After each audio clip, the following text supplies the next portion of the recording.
Ready? We'll finish. All right, here we go. Welcome back, everybody. This is another episode of the Liverpool Connection podcast, pub chat.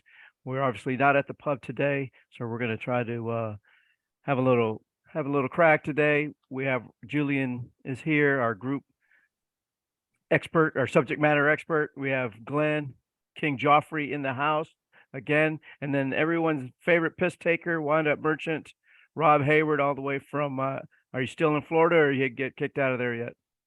Haven't been kicked out quite yet. All right. Well, welcome. Working on to it. the show. Working Yeah. on it. Yeah. Well, welcome. Hey, 2 games into the World Cup, fellas, and man, it's, I remember people saying, "Hey, we weren't going to really get into it," with all the politics and cultural stuff going on, man. But the games kicked off, and it's hard to not watch any of the games. I mean, even in the ones that are early, you want to get up and watch them. There's been so much drama after the first 2 rounds. So, um, general thoughts on the matches so far, Julian? I think it's been mainly solid without being overly spectacular. I think it's been decent. I think I'm not surprised generally at the teams that have won both games, be it France, Portugal, Brazil, and is there one more? There's one more side, right? Well, that might be the only ones. But Brazil. Yeah, Brazil. But that doesn't surprise me. I think Brazil have looked okay. France have looked okay. Portugal looked okay. I don't think it's been one side that's really like blown everyone away. But you watch them and you say, okay, they're going to win this. Spain looked exceptional in their first game. They looked pretty solid against Germany. But it's been all right. It's been pretty good without being spectacular, would be what I would say at the moment. So, Glenn, what do you think? I don't know. I think we said it at the preview. The pub was saying like the first game, particularly the first games are always a bit shite, aren't they? Yeah. They're always a 0-0s. Teams are scared to go and get beat. I think all the second games have generally been a lot better, a lot more goals. So yeah. So as it goes on, as the competition goes on, especially this third game now, teams have got to come out and try and win games. So you're always going to get much more better games. But there's been loads of 0-0s, hasn't there? There's been about 8 or 9 0-0s in this competition. All the games I've seen to watch as well. So yeah. So it means you need to stop watching the World Cup then, right? Yeah. No more for you. But yeah, pretty much. Yeah, I mean, you're right that the first games are always a little bit tense, but second game has definitely opened up a little bit more. But yeah, Rob, what are you thinking?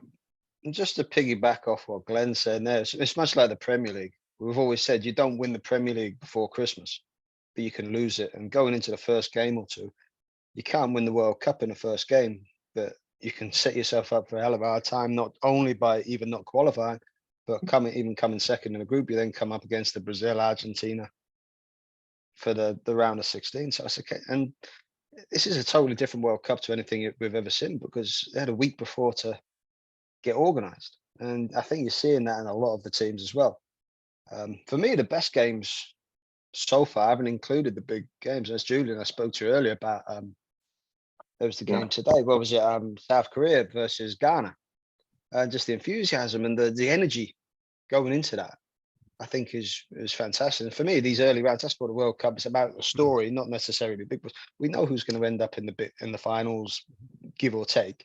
There'll be a few shocks, but it's going to be France's, Brazil's, Argentina's, England's. You mentioned enthusiasm, and I was watching that same game, South Korean, and just the way the game went back and forth. The momentum shifted after halftime, but you just see when the goals were scored, just the emotion and passion on all the fans that were there in the stands. And I was like, looked at the TV and said, now that's what the World Cup is about. That's what separates this sporting event from almost everything else. Just that people traveling thousands of miles, and I still don't know how people afford to go, to all these World Cups. But to me, that kind of would just encapsulated why I love watching every game, whether it be, England, US, Germany, the big teams or the lower level teams, it's the excitement is there, and it means something to everyone, right? Yeah, especially in the early stages when everybody has a chance of winning. Mhm. In the first games, everybody has a chance to win. You go with that big dream. And that's what the game is all about, right? Having that big dream. Whether it's going to come to a fruition, it's a different story, but you've got to go in with that hope. And Just as today- well, go on. Yeah, go ahead.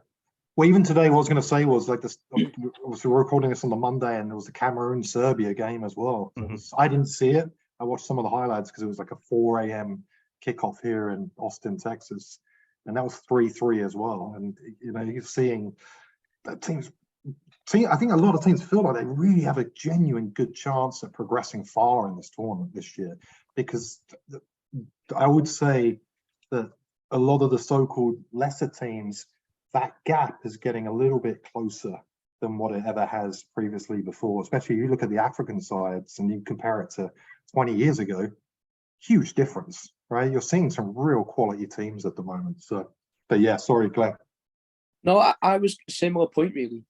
It's difficult to say because I can't tell whether with it being in the winter and then like a lot of the European teams have been playing all the way up. But you see like Morocco, obviously the Saudis have been good. Iran, not so in the first game, but against Wales they were much better. A lot of these sort of sides that you would think would have had a longer time to prepare, you can definitely see that. Yeah. And I can't tell whether these sort of smaller nations are getting better or the European teams are slightly on the decline, or whether that's because of the when it is, whether it being in the winter or not. What do you think? Do you think there's something in it? I think they get it. I mean, I think the smaller nations I think that they're getting better because you look at throughout the Premier League, throughout all the big leagues in Europe, you've got these players from these smaller nations coming in, and as the game has become more global, it's because the popularity rises. There's more visibility. These kids in these faraway places want to get to that stage. So I think you're now starting to see a little effect of that in dribs and drabs. I'm not saying every player, but they all of a sudden there's a name you recognise in most of the teams. Yeah, no, I agree. I was thinking even like I know Canada got a bit of a walloping in the end, but even the two games I've seen them play, like they look like they've got a little bit about them. And then like the states are slowly getting better.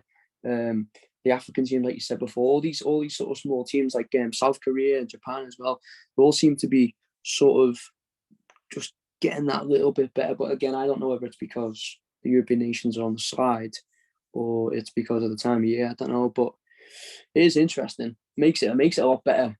Well, it makes it a lot better to watch for sure. Mm-hmm. So let's go through the groups. Obviously we had the pre-tournament podcast where we kind of had our predictions, but now after two games, going into the last game, playing to get it to the knockout stages. Let's kind of go through each group one by one and just hear your thoughts on this Group A. We have Netherlands and Ecuador both on 4 points, and tomorrow, and then Senegal with 3. So the next game is Ecuador-Senegal.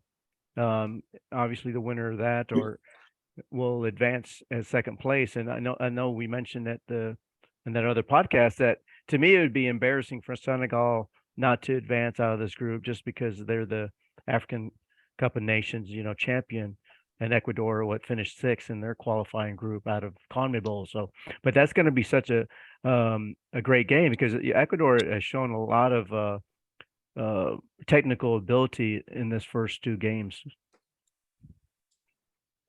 That's pretty. When is that game? When is the Ecuador Senegal? That's going to be a pretty epic. Tomorrow. That's tomorrow. It's really hard to call that game.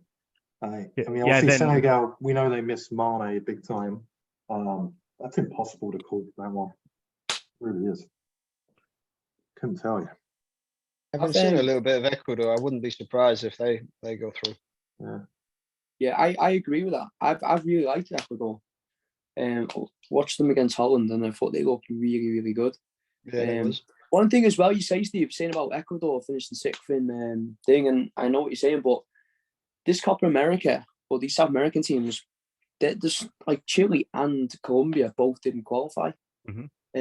So all the South American teams have all got decent decent amount of quality about them.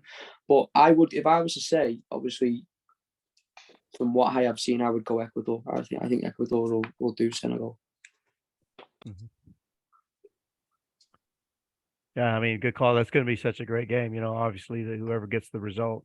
Senegal can't draw that game. They won't advance with a draw, so they have to win. So now me and Glenn have said Ecuador. Everybody put your money on Senegal. 100%. Guaranteed it. Yeah. If Julian says, whatever Julian says, do the exact opposite. He comes in Ecuador, just take out another mortgage and chuck it on. No. Should we, for a laugh, how much are Holland going to beat Qatar by? 1-0, just because of that. Yeah. Holland are crap. I was going to say 2-0, Holland, 1 or 2-0. Yeah, I haven't been impressed with Holland at all, to be honest with you either. God, I'd love it if Qatar beat Holland. That'd be beautiful. That'd be nice. But that can't happen. But Holland are not very good, are they? Right.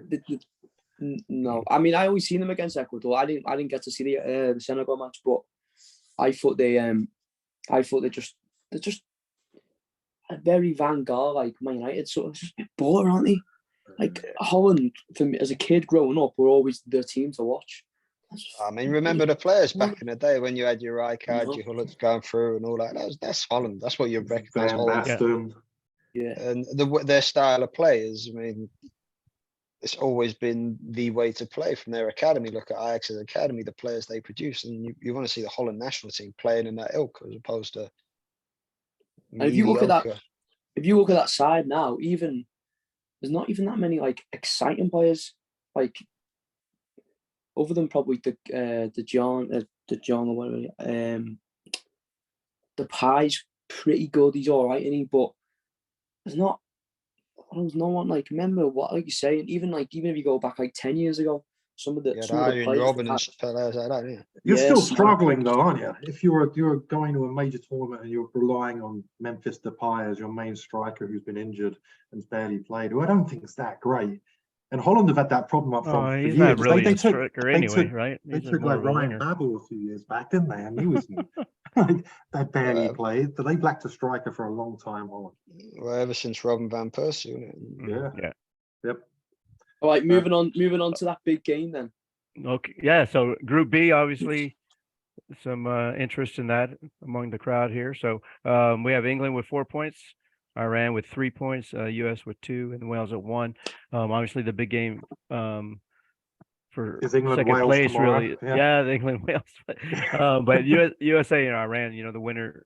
So USA has to win that game. They can't play for a draw. Iran obviously can play for a draw and qualify. So a big test for the young American team, how they're going to deal with the pressure of having this knockout game like this. And it'll be interesting because Iran is obviously can get a result, and they showed that they came back after that getting demolished by England that first game. But then I don't know how much you want to give credit to Wales, but that side, they're pretty bad against Iran. Yeah, Wales were absolutely pathetic against Iran. Iran were a bit more front foot, which I mean, obviously you can be a bit more like that when you're playing someone like Wales, but Wales were absolutely pathetic. They were lucky to obviously get the win in the end, as in it was so late in the game, but it was definitely deserved. There's no doubt about it. I don't know how this is going to go. I don't know. From your point of view, if I put it back to you for a second, Wilson, with having America having to go and win the game, Iran don't need to win the game, and with America having to go and win it, do you think that's gonna actually suit you more to be a bit more front foot? I don't know, because there's no forward. They don't have a number 9. So what are you going to be front foot on? Playing with just your wingers. Yeah, I know, but there's nobody that's shown that they could score goals on a regular basis for that team. So I don't know where the goals will come from. But if there's just going to be about running up and down the pitch, I don't know if that actually suits the US either. So I don't know. It's hard for me to. Obviously, I want them to win, but it'll be interesting how he lines it up. If they You know, they obviously played very well against England. They kind of negated their midfield, and but we'll see. It'll be a different type of match. You know, this game against Iran. I don't think Iran's just gonna sit back and play for a draw. I think they'll actually play. So I think that's your best hope as well. I don't think you yeah. wanted them to sit back. I think you No. need them to come out here, create the spaces in behind. Because you've got energy coming from midfield, you've got energy up top, and you need to find them spaces in behind. If they sit in, I don't know if you have the guile to break down two banks of four.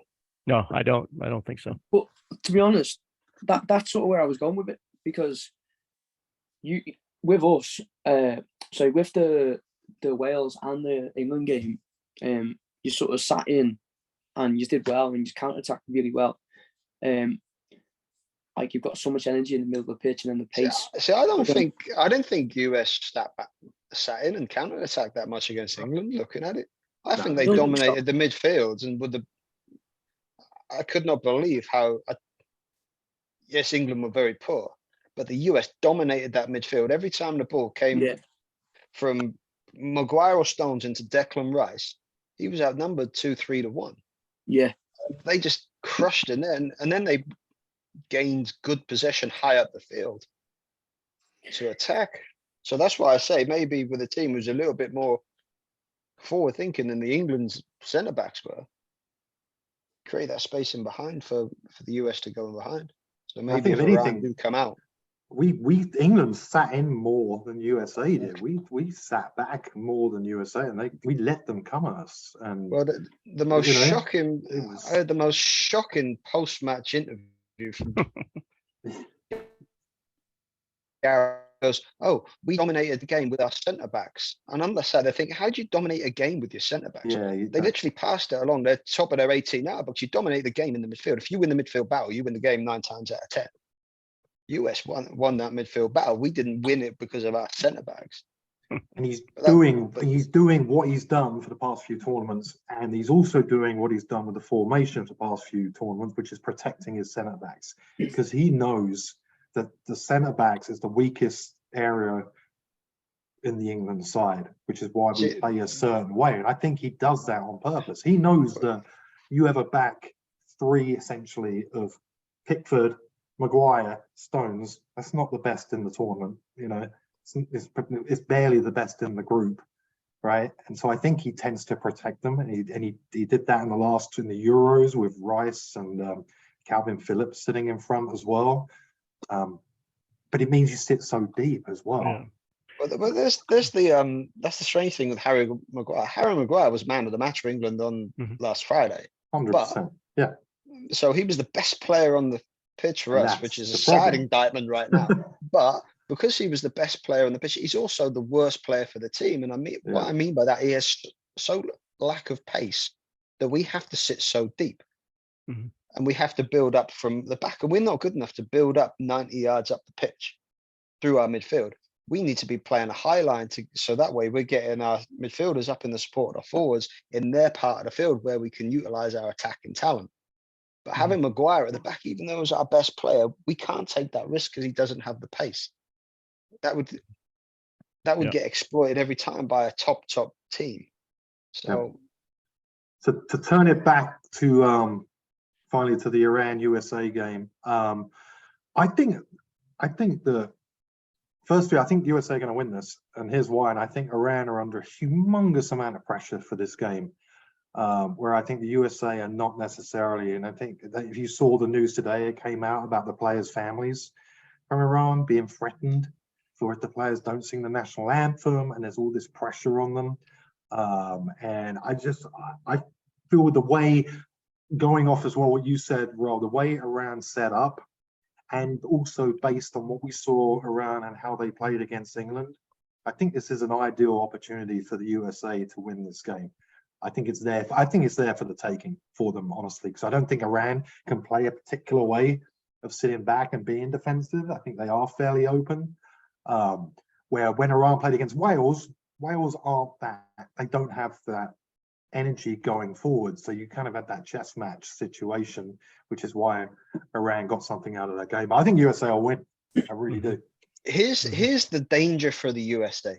Now, the England match for the US was built up for a long time as biggest. It was mentioned as the biggest game in history for them. I heard that on FS1 and on American TV. It was built up to be this massive, massive thing. Now, if the players listen that, we've just played our biggest game, and then try to regenerate that kind of energy into next year, that's a hard thing mentally to do. So they might think, we've done a great job.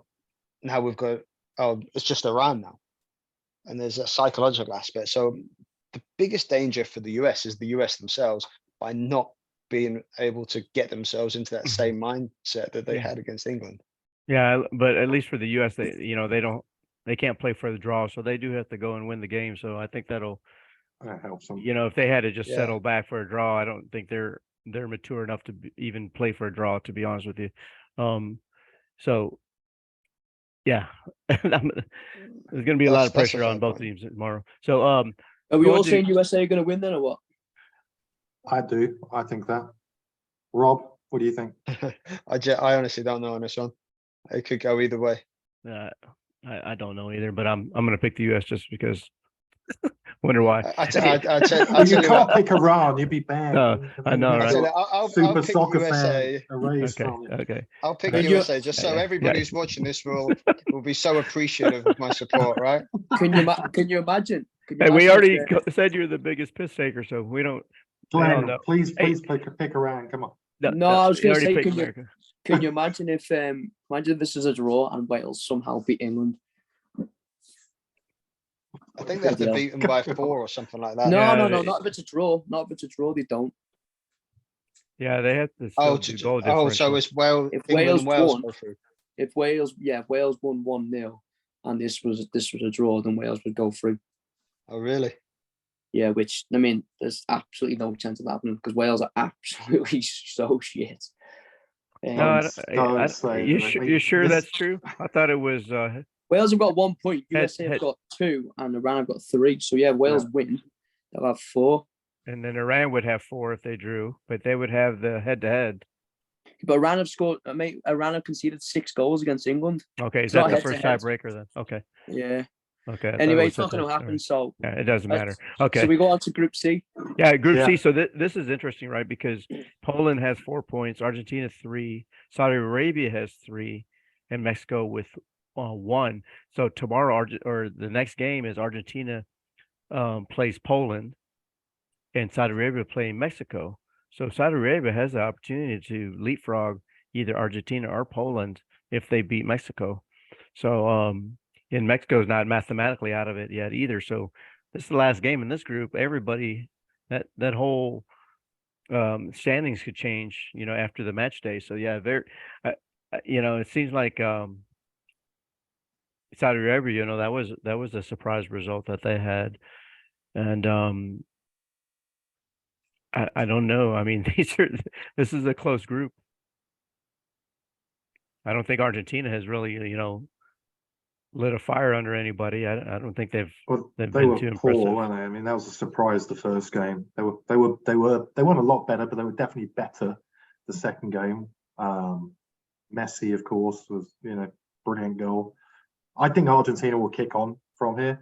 I mean, they're not a bad team. I mean, up until the Saudi Arabia game, I think they've been unbeaten in 30 international games and obviously 1 Copa America, etc. So there's a good side there, a very good side. I think Argentina will beat Poland.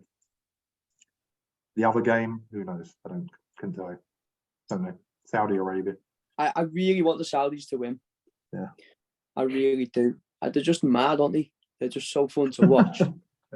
So I really want the Saudis to win. I think I don't know about Argentina. I don't know what. I know they've won all these games and whatever, but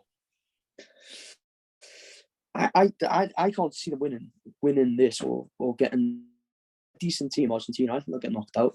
If they get a half decent team knocked out, they got loads of fight and they're all like tough and stuff like that. But even yesterday before they scored, they didn't impress me at all. I don't know what you think. I think Argentina are going to kick on. I think I genuinely think that. I think Messi. I mean, that's why, in my opinion, he's the best in the, or has been the best in the world. That absolute crucial time comes through with just a little bit of class, and I think if you can get that out of them a little bit more in this tournament, I think they're going to go far. I could be wrong, but I think you said it. They're tough, and if you're not playing well, you got to be tough. And there was a lot of pressure on them yesterday. A lot of pressure. Huge. After losing the Saudis, I mean, and Yeah. also I think Mexico are going to turn over the Saudis. Going Yeah. back to a little bit what I said about the US having their quote unquote World Cup final. I think Saudis against Argentina, they had their World Cup final. Now the momentum has just been shifted and shifted, and it's hard to replicate that. The one thing I Poland, though. well, yeah, Argentina, Poland, but Saudi plays Mexico, and I think something that we mentioned at the preview show is that Mexico is an old team, right? And you've kind of seen it in these games where the second half they just haven't been able to keep pace with these other teams, and I kind of feel that's going to be the same thing tomorrow against Saudi Arabia, because that's a team that has a lot of energy up and down the pitch. You know, it's nonstop. They hardly put a foot on the ball. It's always in constant motion. So I feel for our Mexican brothers, but I don't see them getting a result against Saudi Arabia tomorrow. You put $20 on that. What's that? $20. Do you want to do $20 on that game with me? We'll talk later about it. You say Saudis, I'll say Mexico. Okay. Julian, who are you saying quickly then for I'm going to go with I see nothing good about Mexico, unfortunately. Apart from their goalkeeper, he's always brilliant every World Cup he plays, but I don't see much anywhere all over the pitch. Saudis, I like the Saudis, so I'm going to go with Argentina and Saudis to go through. So Argentina and Saudi for you. Argentina and the Saudis to go through. Okay, because we all had Argentina, Poland, and then Glenn had Argentina, Mexico. So okay. Yeah, it'll be that. Those will be good games too.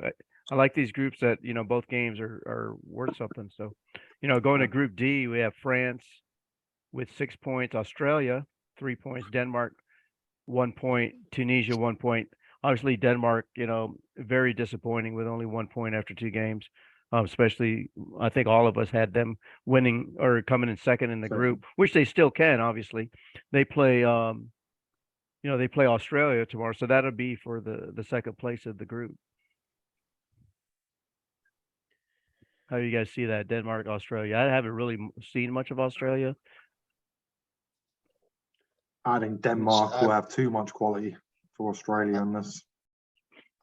I haven't seen any of this group, but part of me like Australia to go through just as a different name to go through. I think that'd be big for them. It would be big for them. France, obviously the class of this group. They're so deep in all their positions, and they have, if you have Mbappe on your team, you always have a chance to score goals, and so they're looking good, pretty good. But yeah, that Australia Denmark game for second place. That'll be 2 different styles, but I agree with Rob. I think I want Australia to go through, but I also think that, like what Julian said, I think Denmark are just be a bit too good, just be a bit too clever on the ball. So if I was to say, I fancy Denmark to go through. Isn't it amazing with France, actually, that Olivier Giroud is tied with Thierry Henry for the most international goals for France of all time? That for a player that, in a way, I wouldn't say gone under the radar, but it may be underappreciated from his time at Arsenal, Chelsea, and France. Yeah, and I know we're going to talk about another player in a minute like that. I tell you. You play more games internationally, etc. now, but it's pretty amazing his record, and he did a solid job in England as well. But his record for France is exceptional, it really is. And to back up Benzema as well during this tournament, and as he has done really for the past couple of years, he's been Benzema's backup to score that many goals. Really impressive. Do you know what though? Like, there's certain players that it's probably a bit harsh, but there's certain players that when playing internationally, they're just ridiculous, aren't they? Oh yeah. You think of like you think of Croatia, and he's got like the most goals. Has he still got the most goals? He's still got the record, or have I just made that up? In World Cups, yeah, he's still got it as record. Yeah. But and you think about him from a club point of view, obviously he was decent striker and whatever, but you would never ever put him in like even probably the top 10 strikers in the world. But just for that system, he just scored goals for fun, didn't he? Like Giroud for France, he's just a machine. Yeah, I was just looking at it now. Certain players who will play at a different level and find different things. I mean, I was mentioning Fred at United. He's laughed at, but he's in the Brazil team, arguably the favourites for the tournament, and he's a vital cog. I mean, how does that work? It's how you get pieces to fit your machine, I guess. Yep. It's a bit off this, a bit different. But Javier Mascherano couldn't get a game for West Ham over Mark Noble was getting over. That's right. And other people, and then he comes to us, and then he's winning Champions Leagues with Thingy, Barcelona, and whatever. Yep. So it's a absolutely bang on.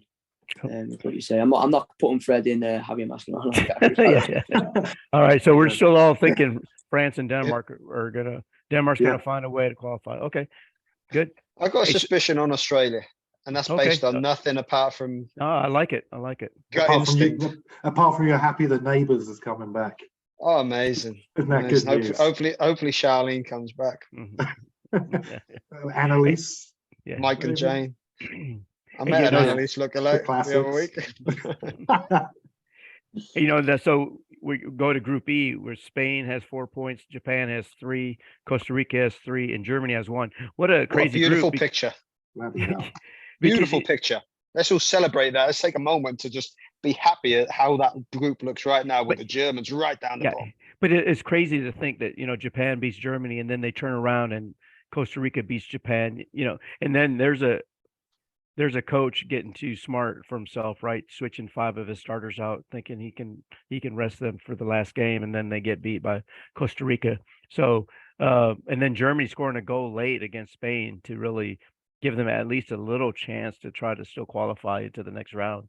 So you have Germany, Costa Rica, and then Japan, Spain for the last games, and it's still anybody can finish in any place on here. So that's going to be exciting to watch those 2 games to end the group there. So anybody thoughts about the Spain-Germany game, first of all, and then do we think that Germany is going to find a way to get out of this group, or they still need some help anyway from Japan? Spain-Germany was fantastic quality that game. And after putting in the first game Spain played against Costa Rica, you didn't know, was Spain this good or Costa Rica that bad? It was hard to say. It was definitely a bit of both. I thought Spain were exceptional with their movement, their passing, their finishing. They were brilliant. By the same token, Costa Rica were not very good. But then I thought it was telling against Germany that Spain had a much tougher test with a really young side that Spain have. And they even though they didn't win it, they got through that as well. And I thought Spain did pretty good as well. Germany are definitely struggling. They're definitely not the Germany that we've seen before. They seem to have issues all over the pitch. Saying that, I think Germany will get out of this group. I think it'll be a Spain, Germany 1 and 2, just simply because I think Costa Rica and Japan are not great. I think Japan, they're decent to watch, but I'd be very, very surprised if it wasn't Spain and Germany 1 and 2. What do you think, Glenn? Yeah, I agree. Agree with everything he said, actually, which is a bit of a rarity as he speaks a lot of nonsense most of the time. But it's extremely rare, Joffrey. Yeah. I thought the Spain and Germany game was definitely the best game. So yeah, 100%. That's Dani Olmo. I absolutely love him. And I love the goalkeeper too. I hope that goalkeeper doesn't go to Man United because he's brilliant. He's so good. Yeah. But yeah, no, I really enjoy watching Spain. I really enjoy watching Spain, and I hope they. I really fancy them to go far. There's no way Germany are not beating Costa Rica, and I just think Spain are just going to have too much quality to beat Japan. Japan will, try and get after them and stuff like that, but Spain will just pop it around for fun. And yeah, I can't see there being any type of shock for that one. Oh, but you, Roberto? Mixed feelings. Traditionally, you're going to say Spain and Germany, but having watched Japan against the Germans, I thought they were fantastic with the energy and the intent they gave. And if Spain are a young team, you start feeling a few nerves, and Japan are right up there in their faces like they were against the Germans, then I wouldn't be 100% surprised if there was a shock. Now, if you said to me, "Here's $1,000, go and put it on," I'm putting it on Spain. But I'm saying don't write off Japan in that game. As for Germany, God, let's hope they lose. Let's hope they're out, because they're the sort of bastards who'll be fuck up the start of it, and then they'll just get stronger and stronger and stronger and go and do a number on everybody. That's the way they are. So let's hope we say like they've got an unbelievable mentality, Germany, to be fair. Because you're saying before about pressure with Argentina, but they run a massive pressure there, weren't they, yesterday? Because it's about 10 minutes. If they didn't get an equaliser, they were out. And they just seem to just grind it out, right? And you bang on what you're saying. Like, it's because they're soulless and have no emotions in it. Or a horrible breed. I love the Germans, mate. But I tell you what, by the way, you look a bit German, don't you? Bit German, bit Boris Becker going on. Yeah, thanks, mate. Just put me off my stride now. What was I going to say? Oh, what I finished by that. It was all nonsense because you just agreed with Julian, so it was nonsense anyway. Yeah, be careful what you say. Yeah. The forward, what a goal that was, by the way.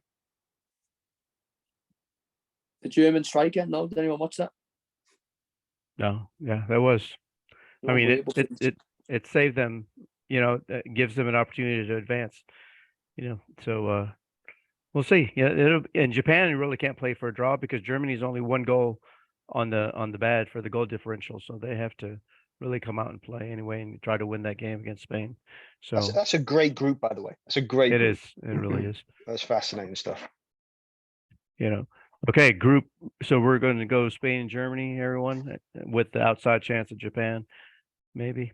But all right, Group F, we got Croatia leading the pack with 4 points. Morocco surprisingly has 4 points. Belgium has 3, and Canada has 0. So the games in the last is going to be Croatia, Belgium, and then Morocco, Canada. What's your thoughts, guys? I haven't been very impressed with Belgium, to be honest with you, but that's all. Belgium been shocking, haven't they? And they missed Lukaku. I wonder if they're going to risk starting. I know he's been injured, but I feel like they need to do something. It's like now, or they're going out. Honestly, I loved how. I mean, I didn't love when he was at Chelsea ripping us apart, but how good was Hazard around like 2017, 2016? It was unbelievable.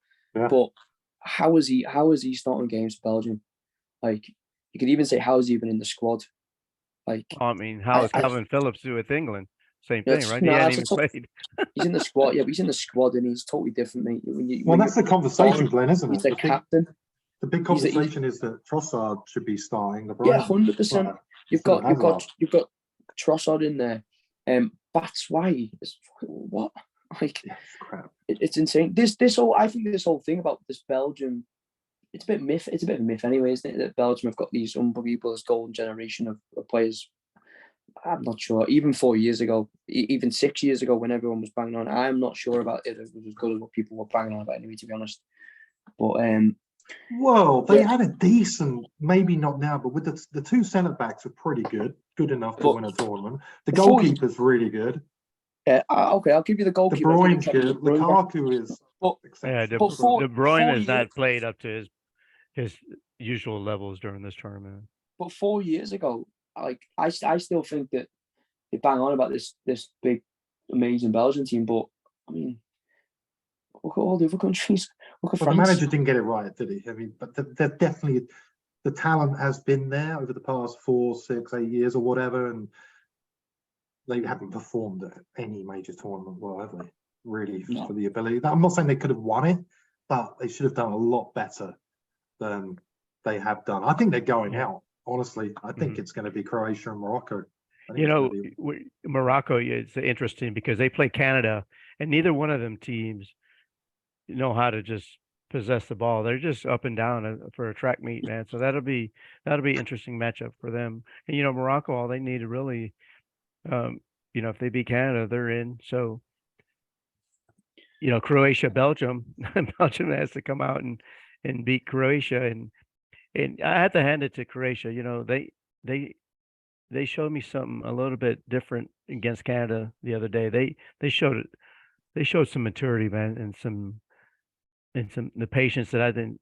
Obviously Canada scoring in the first minute of the game. I thought they were gonna just start running them to death, but then Croatia allowed them to run Well, they're a themselves to quality death. side. Croatia have been Yeah, a yeah. quality side for a Croatia, while. they're a good tournament team. They know they how are. to get a job down, and they have a player in Luka Modric who is just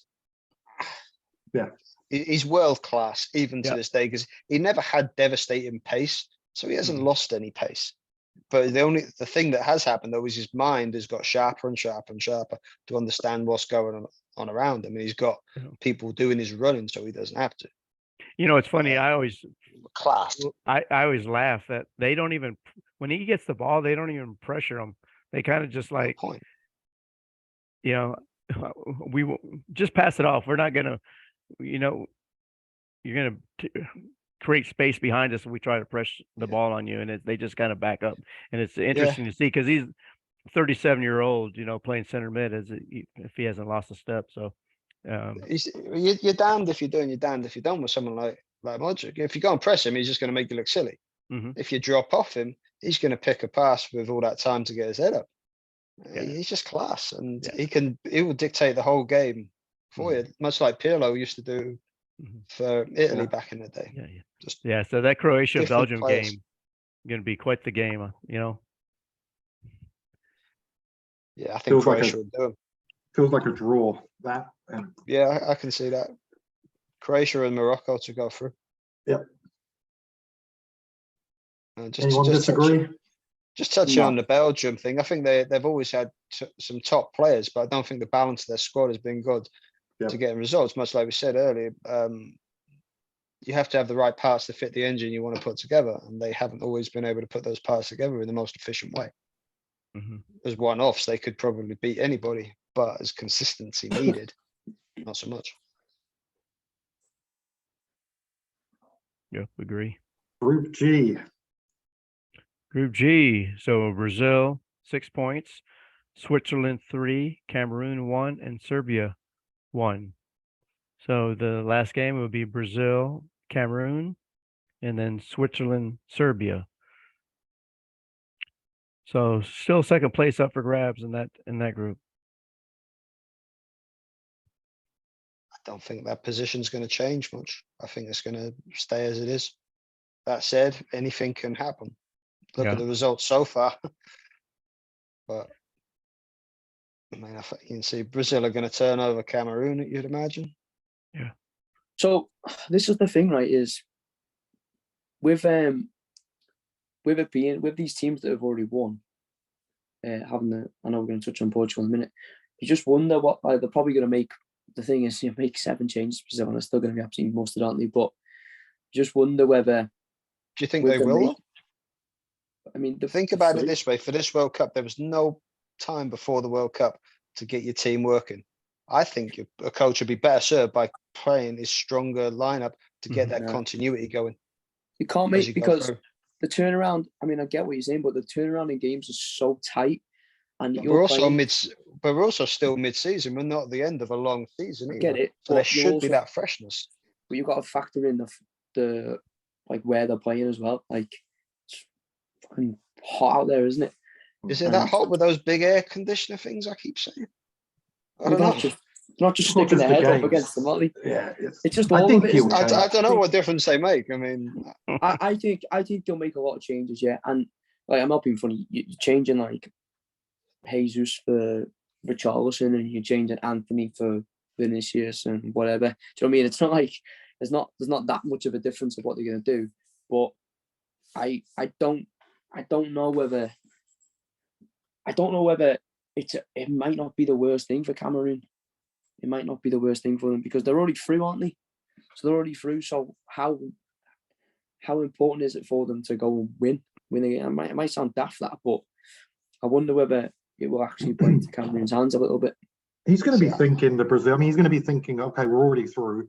He's going to be thinking about potential injuries, the quick turnaround that he has the squad to make the changes as well. I mean, why would he risk someone like Casemiro, who's been excellent in this tournament so far?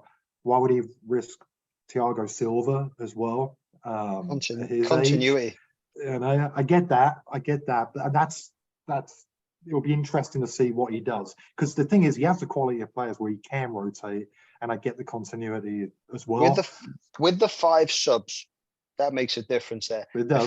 If I'm the coach and I'm thinking I'm playing my strongest 11 or near on my strongest 11 for the first 60 minutes, getting them then minutes, then I'm subbing like crazy.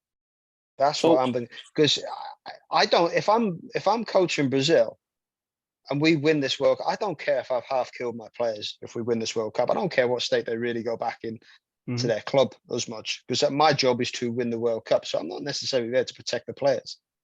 I'm there to do a job. And I know you're there to win. Ruthless, but so I'm thinking I'm going to do everything I can. And I think there's a lot to be said for continuity over this chopping and changing. Chopping and changing could knock a team out of stride.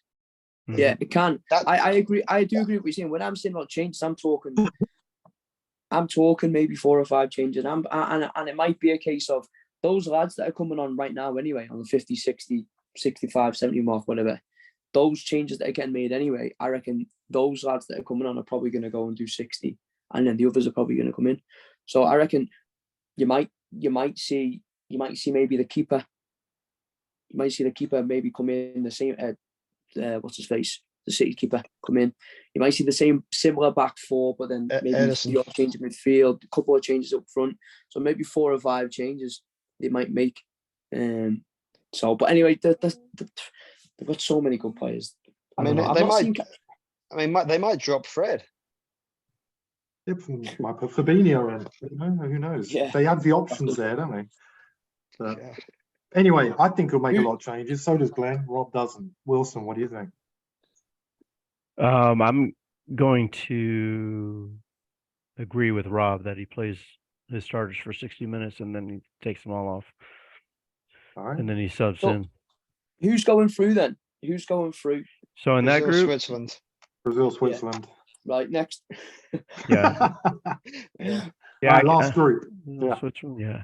So last group, we have Portugal with 6 points, Ghana with 3 points, South Korea with 1, Uruguay with 1. Ghana South Korea game today was probably one of the games of the tournament so far, and Uruguay is probably one of the disappointing teams of the tournament so far. It's hard to even watch them play. So crap. But they are. And so tomorrow or the next game will be Uruguay Ghana and Portugal South Korea. So Portugal is obviously already gonna advance, but still up for grabs for second. Ghana's with 3 points, and they're a kind of a weird team too, right? They're like I guess that's why you only have 3 points. You're just kind of inconsistent over the first 2 games, but they have a lot of talent. Ghana does. So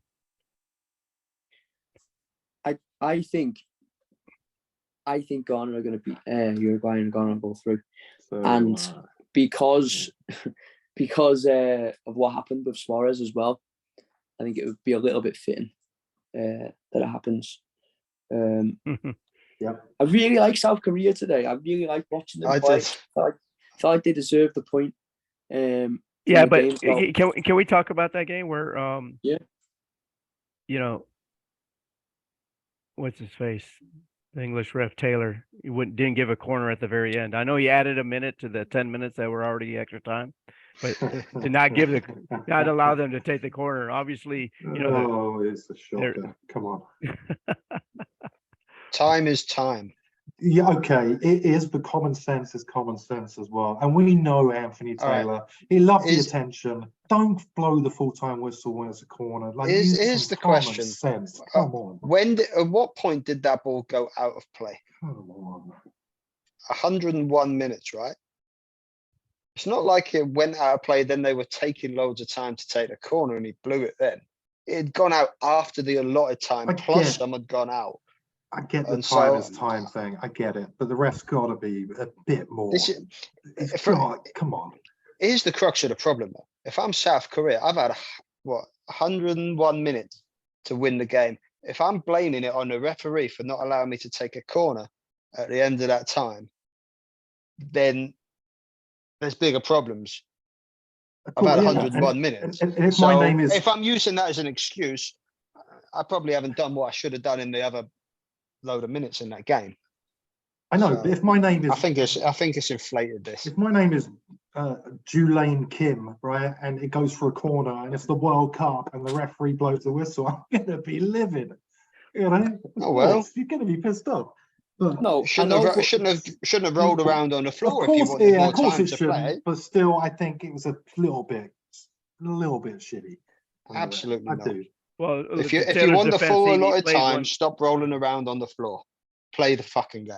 he That's had that's already- where I'm at with this. Yeah, he had already I- extended the time past a minute past the. So I 10 know, minutes, I so- know, I know, I know all of this Correct. at the time. But the ref, come on. You know, Why? Because Well, you if don't your like name was Anthony Ju- Taylor. use- Yeah, use if your some name common was Julian sense. Kim, you'd be very upset with this. I'd be right playing now. centre back for Korea is what I'd be doing. No, you wouldn't. You've never played in your life. To be honest with you, I'm sort of in the middle, but because it was Anthony Taylor, I'm happy he got a bit of shit anyway because it does me head in. Yeah. But anyway, So, do you want to name me one ref you do like? Someone tell me one ref they I'm like. not. To be honest with you, I'm not that thing, but he does me tits in him. I'm not really that bothered about refs. I don't really know who's who, but he's a. I mean, anyway, no, because I'll start talking about old games. Yeah. What do you think about Portugal? They worry me, Portugal now. Really? Looking at them, I think Portugal could go all the way. I thought they were pretty impressive today. I do. And I think Diaz is excellent. The Cancelo, I think the Man City connection is huge. They're strong in the midfield. They have a ton of options going forward. Bruno Fernandes is looking really good. There's obviously the Ronaldo factor as well. I think Portugal I genuinely think, I didn't think about this before the tournament. I didn't think they had that shot because their manager hasn't been great for them. But watching them today, I think Portugal have a really good shot. I really do. I'll take that bet. He's just come on tonight just to have bets for everyone. Just- I'll take that bet. I don't think they're close to it. The only thing I will say is they have a way of winning. They do. And I think they're slimy bastards, the way they do it in a lot of ways. They're sneaky. They know all the tricks of the trade, little dives here, little pulls here. Horrible, horrible to play against. And that's the only thing I think they'll get quarterfinals. I don't think they can do a huge amount. And I hope not, because I can't stick Ronaldo. Plain I'm and not. simple. And I Bruno think what- Fernandes can't stick a pair of them. Look at all the bastards they got playing for them. And Bernardo Silva, Yeah. don't forget his. But I mean, they have a lot. But they're good. They have a lot. They are. They have a lot of winners on their team. They do. And they've already I- won. They've won the Euros with a lot of those same players, and they've only improved that squad. Once you since- come up against later part in the tournament, I don't think Ronaldo is where it needs to be to break down some of these defenses. And I know that's insane saying against one of the top 5 players of all time, but I don't think he has the movement off the ball, a little bit of zing to just open up a defense anymore, unless he's getting top quality service 100% of the time. And that's going to be harder when you come up against teams with a better midfield who dominate the ball against them. Yeah, I agree with that. I was going to say I didn't see the whole game today, but I did against Ghana. I thought they were easy to get at. Defensively, they weren't much caught. I don't think. I don't think they'll win it. I don't think they'll get close. Like Rob saying, if they come up against Spain or France, I don't think they'll. I think they'll come unstuck basically.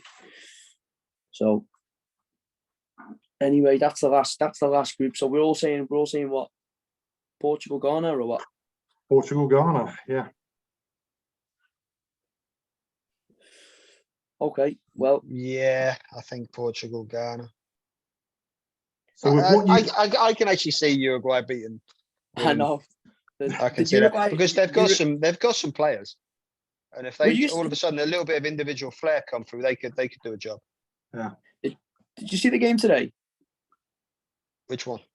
The Uruguay one. Yeah, I saw bits and pieces of it as I was I working really hard from home. I couldn't understand it. Like he took off both Nunes and Cavani. Yeah, that was And strange. I was I mean, I would love to see Suarez, Nunes, and Cavani for like just 10 minutes needing a goal because someone is seriously getting knocked out a bit, aren't they? Yeah. So there's some serious instability. Put Suarez on, put them all on together. It'll be amazing. But if they get knocked out against, go on. I was just saying, I thought it was really strange that he took Nunes off, and this isn't because let's all go for the Liverpool boat, but Portugal was starting to sit deeper and deeper. Mm-hmm. And all right, you're going to start putting the ball into the box with someone who's a bit of an aerial threat, and he's an aerial threat compared to the rest. So I thought that was a little bit strange. He was the one player causing him trouble as well. He was But that said, I don't think. Trouble. Very weird. But I also think they don't play to his strengths, and Nunes' strength is back to goal. He's not a great like hold up player with his little knockoffs and stuff. But you need to just have him turn and just stick the ball in behind, old school for him, or get a few crosses into his head. But you can't rely on him to do neat, intricate build-up play. So I don't think they played to his strengths much, and then they took him off. So if Uruguay are getting beat by Ghana 2-0 and there's 10 minutes to go, how many players Uruguay ended that game with? yeah. They're absolutely lunatics, aren't they? Yeah, brilliant to see. So what you've seen so far, first two games of the tournament. We're recording this on Monday, 28th of November, and the third round of games kicks off tomorrow. Any changes to your predictions for who's going to win it based on what you've seen so far? I know, Rob, we'll come to you in a little bit, but Wilson, with your prediction, anything changed? We picked Argentina at the beginning of the tournament. I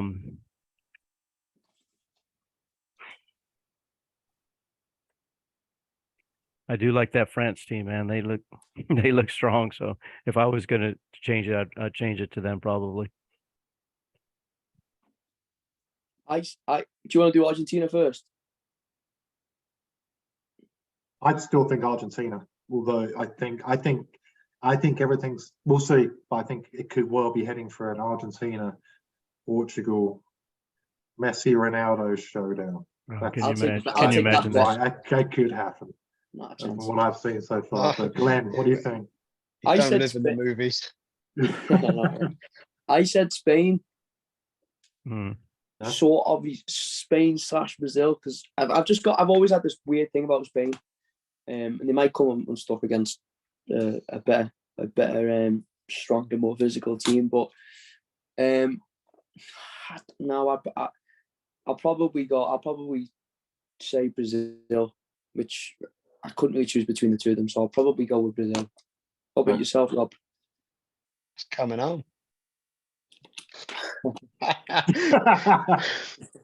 I tried to say that with the straightest face I could, and I can't. You mean at Florida, USA, or Ipswich are Spurs in the FA Cup over this weekend. Fabulous tournament, proper tournament. Yeah, it is. I think you can't go past France or Brazil. They just got so much quality throughout. I'd love to sit here and be banging on the England drums.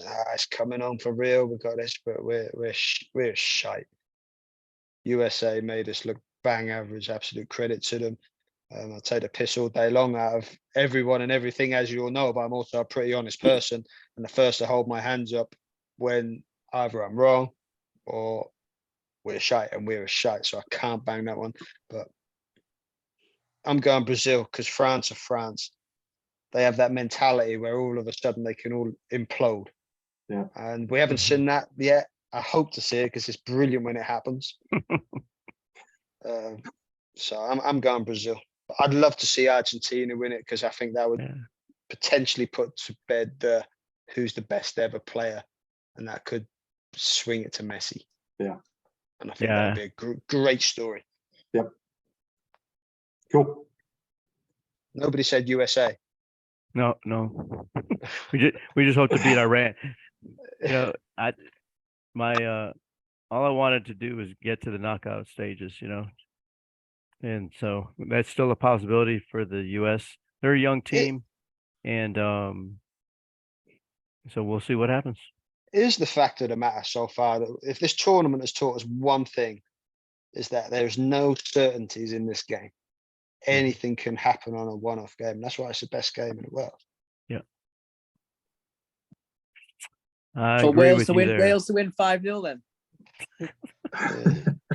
Well, maybe the match gets abandoned because Harry Maguire does a side and challenge 3 minutes late because he's so slow. Mason Mount gets sent off because he keeps going over to shake Gareth Southgate's hand without referee's permission. I Can we think talk about Mason Mount? Can someone just please explain to me what he is as a player? And I know I'm going way off topic here. Yeah, you are a bit. What is he as a player? Tell me I what will he say is, though, please. Rob, let me just as we're wrapping up, don't be surprised if, I know England were terrible against the USA, but Southgate knows how to get, I mean, he got to the finals of the Euros, we got to He's the a lucky manager. We got to the semi previously. There is ability there going forward. We know the defense is a bit of a problem, but I know we were poor against the USA, but I still hold a little bit of hope that he knows what he's doing. I think he does to a certain point. I just feel he needs to gamble a little bit more when things aren't going right, Okay, Maybe look make at some those attacking changes. players. So Look at the attacking players in that team. What systems do they play in their club? They all play high up the field in a high pressing system for the most part, those attacking players. We can't do that. So it's just not going to work. He's been a lucky manager for England. Don't get me wrong. He's done a good job because he's beaten who he should beat on those runs to the finals and the semi-finals. He beat who England should beat with the players, but he hasn't beaten a team who he shouldn't beat. If that makes sense. And he has, and he might get lucky with the draw again. I would not, Right. I still would not be surprised. And I feel like maybe that USA game, maybe this might be finally in a major tournament, the wake-up call for him that maybe, okay, I am going to do this. And he's going to maybe succumb to the pressure. Yeah. And we know that managers have done this in the past, and he will make some changes because this is probably his last chance at a World Cup. He's not going to be a manager again for the England World Cup team, is he? So I feel like he's going to have to go for it at some stage, and we definitely have talent there. He's just so boring. Entertain us for God's sakes. I know, but Italy done well for years playing pretty boring. So yeah, but they have better players than we have. They did, but we'll see. Glenn, I'm just saying, quick don't question. write them fully off. Right? Who are you going for in this tournament, Glenn? I wouldn't mind England winning. I tell you what, the fact you have to even hesitate there, disgraceful. Disgraceful. I wouldn't mind England winning it, but there's so much to it that I can't stand loads of it. But maybe we can speak about that on another one because we're already about 3 hours into this. So I wouldn't mind England winning it. Yeah, just remember England. If they top the group, they play the winner out of the Group A, so Netherlands, Senegal, or Ecuador. See, so he's gonna get. He's lucky, Southgate. Might get a good draw there. He'll get. It's coming home, isn't it? It's coming home. It's coming home. I told you, it's coming home. Look at that. Everybody who's giving me a hard time, it's coming home. You mark this space. Banter. All right, and we'll do one probably in another week, and we'll see how we all feel then. Yeah, we'll do another one before the knockout starts. But thanks to our special guest, Wind Up Merchant, Rob. Thanks for joining us tonight. Everybody else, don't put any money on any of the picks that these guys said. You'll lose all your money. So, last words? No? All right. I'll I'll Get just some give a rest. special It's wave. coming I'll give a home. special little wave to some people who really like me. Yeah, I'm sure Someone yeah, who'll probably comment on here. yeah, I'm sure. Yeah, put your comments below. Say hi to Rob in the comments. Like the video, because if you like it enough, he'll come back for more. So, all right. Cheers, Thanks. everyone. Enjoy the World Cup.